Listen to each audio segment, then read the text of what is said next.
Welcome back to the channel. It's me, Raul Alejandro Mendoza, or the Nerd Chicano. Either way how you say it, it's all good here. And we're back again for another installment of Between the Frames as we begin our journey through Criterion's Trilogia de Guillermo del Toro box set.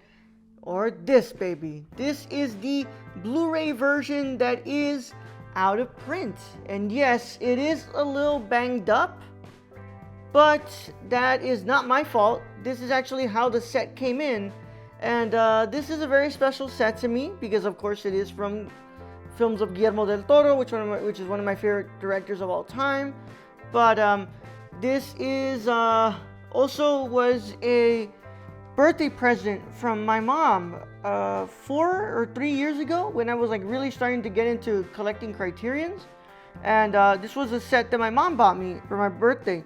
And now that, you know, my mom isn't with me anymore, I cherish this set a lot. And I know everybody's always like, you know, you could sell this set for like $300 to $400 on eBay and you can make some good money off of it. But it's just so special to me and I love it. But yes, this is a 3-disc Blu-ray set that includes Cronos, The Devil's Backbone, and Pan's Labyrinth. And today we're going to be taking a look at Cronos. But before we can get into all that, let's go ahead and look at how this set looks. So you already saw the spine in the back. So this just comes up like that, and this detaches itself, comes over here, and you have this design, which this flap then opens up like this, and it says in concilis nostris fatum nostrum est. I don't know Latin, so I don't know what that means at all. But then you open this flap, and then you get the Cronos part right here. So it just gives you information on the transfer, about the film, and then you go ahead and open this flap over here, and you have the Devil's Backbone, information about the film and the transfer all on there as well. And then you open this one down here, and it has Pan's Labyrinth. And yeah, that information about the transfer and all that stuff as well. And of course, trying to come out of here. I'll show you that right now. But I really like this really cool design right here of the man of Doug Jones in Pan's Labyrinth right there. But you take that, you just close that up, and you have this incredible booklet with essays, drawings from Guillermo. And it's crazy. I mean, like, this really is just a beautiful booklet. One of my favorite booklets from a Criterion set, actually. And yeah, look, let me see if I can show you some of this, because I don't know if there's nudity or anything like that. But you see, you open it up, and it's just like really cool. It's got really cool stuff here, and you know, it's got cast information about the films and like designs, essays. I think some of these are like actual like parts of the script and stuff, and it's so cool. It's kind of like a little bit of a recreation of what we would think that Guillermo's actual little booklet that he holds would look like, which I believe a professor of mine actually met Memo and actually saw what that looks like. But this is like really cool. Here, look, these are like storyboards. But yeah, this is one of my favorite sets. It's one of my most prized possessions, even now that it's out of print. But yeah, it's one that I don't really think I'm gonna ever, you know,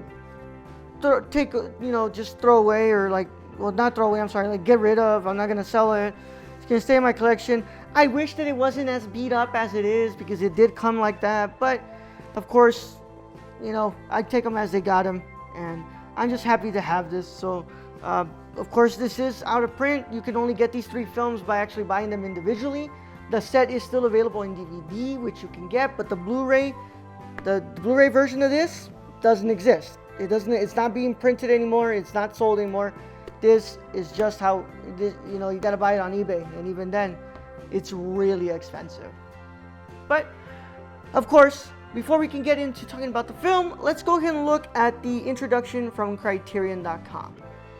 So I have the introduction here from Criterion.com.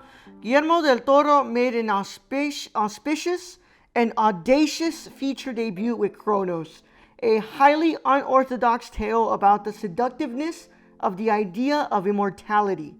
Kindly antiques dealer Jesus Gris, Federico Lupi, happens upon an ancient golden device in the shape of a scarab, and soon finds himself the possessor and victim of its sinister addictive powers, as well as the target of a mysterious American named Angel, a deliberately crude and deranged Ron Perlman, featuring marvelous special makeup effects and the haunting imagery for which Del Toro has become world-renowned. Cronos is a dark, visually rich, and emotionally captivating fantasy. Yeah, Cronos from 1993, I think. Let me just check real quick here. 1993. Yeah, 1993. So, this is a new restored high-definition digital transfer supervised and approved by director Guillermo del Toro and cinematographer Guillermo Navarro with DTS HD Master Audio soundtrack on the Blu-ray edition. And it, of course, has the original Spanish language voiceover introduction. It has a bunch of cool stuff, a bunch of audio commentaries, and it has actually a unreleased short film that I still need to get to watching. But he made that in 1987 that he finally got to finish in 2010, and it comes with like a cool interview with Del Toro, and also this has a video tour of Del Toro's famous house before it sadly burned down because of the California fires. But lots of cool stuff in here. Of course, this is being presented on a Blu-ray disc, and I played it on my Panasonic 4K player on a 4K TV. So upscaling and all that wonderful stuff is how it was presented. But yeah, that is the information for Cronos. Now, what do I think about the film? This is one of Guillermo del Toro's most underrated works. It's a hell of a debut, and it's also a precursor for what Guillermo del Toro's style will become. I feel like this is Del Toro at his tamest, but it's him at his probably most interesting, because this is Del Toro where he's able to take all the risks that he can, and it makes for a really interesting story. I love Ron Perlman in this film, Federico Lupi, who both of those will be collaborators with him throughout the rest of his career. And of course, Guillermo Navarro's incredible cinematography, especially the lighting in here, is just beautiful. I love the performance by the little girl who doesn't really speak a word in this film, and yet her presence is really felt in it. I love the themes of immortality and use of the scarab, and really how weird Guillermo is willing to get here, like having a man just get on the floor and just lick blood off of the floor, which obviously is not real blood, it's fake, right? But still, the idea of a man just getting on the floor who's like so obsessed with drinking blood now, licking it off the floor, and it's just so interesting. And he really brings up those macabre kind of like thematic elements that he'll like even talk about more so in The Devil's Backbone and Pan's Labyrinth. But in here, it's really Guillermo trying to say, like, this is kind of what I'm going to do in my career. I'm pitching you on what I'm trying to make in the next couple of films. I'm going to do something different, but this is kind of what I'm kind of circling around wanting to create. And I love how he handles the makeup and the visual effects, and it really, really gets those looks of what we'll see like in Shape of Water with the Amphibian Man, or in the Hellboy films with, what's his name? It's Doug Jones' character. The blue guy. I can't remember. The baby blue guy. I can't remember. But just all those famous designs that he just works into this film. You really see how it starts off here. I think the film just drags a little bit in the second act, and some of the acting isn't the best, but it's still a wonderful film, especially if you want to get to know the filmography of Guillermo del Toro. And that's why I love this film, and I think that it's one of Guillermo's best and probably his most highly underrated. And there's a reason why this movie put Guillermo on the map. And honestly, after watching it a second time, I can see it.